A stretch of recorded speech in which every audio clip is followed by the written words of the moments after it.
Stephanie, tudo bem? Eu espero que sim.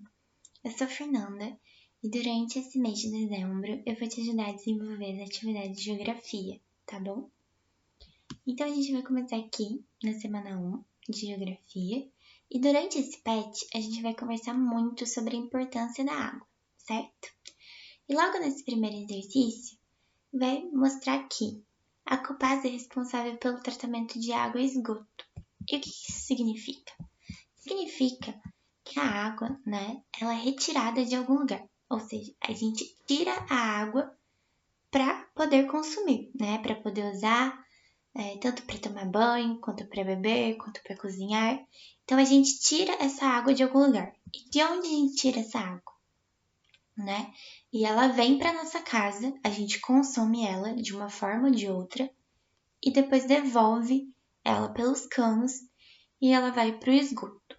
E esse esgoto ele deve ser tratado para que a gente consiga devolver essa água de onde para onde, ela veio. Então, qual imagem, que representa melhor esse caminho que a água faz, desde onde ela vem até a nossa casa e depois para ser devolvida para o lugar de origem dela, Qual dessas imagens representa melhor esse caminho? Aqui no exercício 2, vai falar um pouco, da grandeza da água no nosso planeta. Então, aqui vai mostrar que a água ocupa 70% da superfície terrestre. E 70% é muita coisa.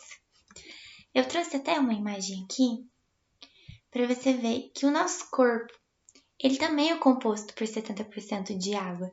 E isso é muita coisa. É como se o nosso corpo fosse um pequeno planeta Terra.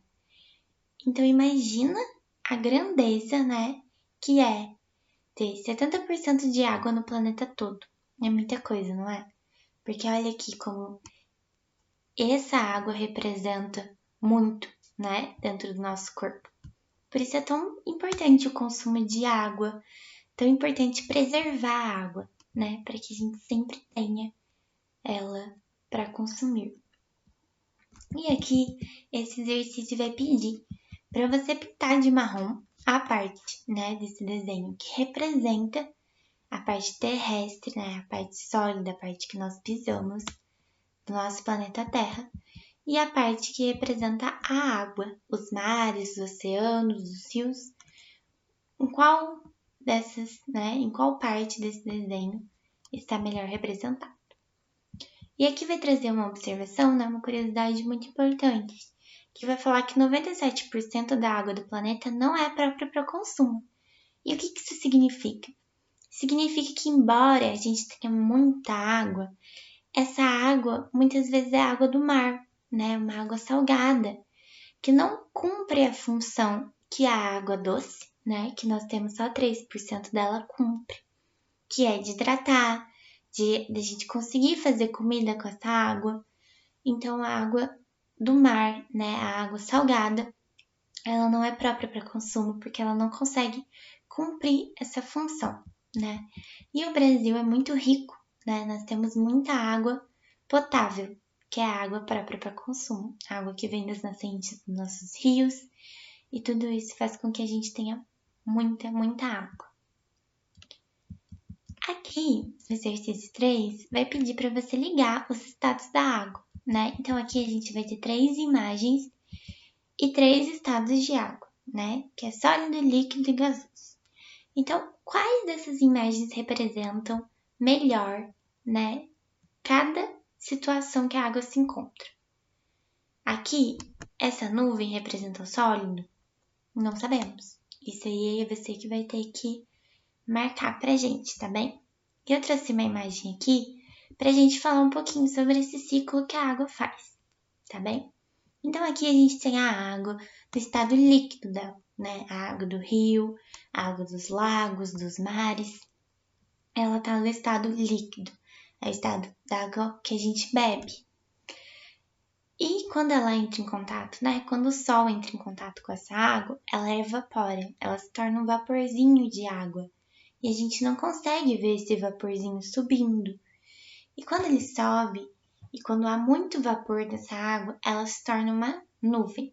E quando essa nuvem enche desse vapor, dessa água, ela sofre um processo de precipitação. E o que é precipitação?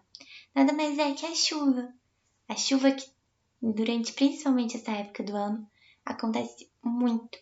Então é isso. Essa água, um dia, né, ou horas atrás, ela foi um estado líquido que evaporou através do sol para que se formassem as nuvens, né, de chuva. Por isso que durante a época de calor chove tanto, porque o sol está muito forte e esse processo de evaporação ele acelera. Então, quando tem água ou chuva em um local muito gelado, aqui como a gente pode ver na neve, a água ela vai entrar num estado sólido, que é o estado do gelo, né? Por isso que a gente coloca a água no estado líquido, na forminha de gelo, e quando a gente coloca ela no congelador e depois de um tempo retira, ela está no estado sólido, no estado que a gente consegue, né, colocar na mão, que ele está duro. Então esse é o estado sólido da água. E depois ela pode tanto derreter, né, quanto evaporar, quanto continuar nesse estado sólido. Então aqui nesse exercício você vai apontar o que representa cada um, tá bem? Aqui no quarto exercício, no último, vai pedir para você ler a tirinha e fazer um X no quadrinho que mostra os peixes e a poluição das águas, né? Então aqui vai mostrar o Cebolinha tentando pescar, né? Mas ele não consegue, por quê? Porque o rio, né, o local qual ele foi pescar, tá muito poluído, com muito lixo, com muita sujeira. Então, qual desses quadrinhos mostra isso? Né, os peixes e a poluição. Aí você vai assinalar. Eu até trouxe uma imagem para você para mostrar como seria o ideal, né? Que a gente convivesse com a água em harmonia, para que a gente pudesse usufruir, né? Como cebolinha para ir pescar, para ir nadar, sem ter problemas para essa água estar contaminada. Então, por isso é muito importante cuidar da água, para que a gente viva em harmonia com o nosso planeta.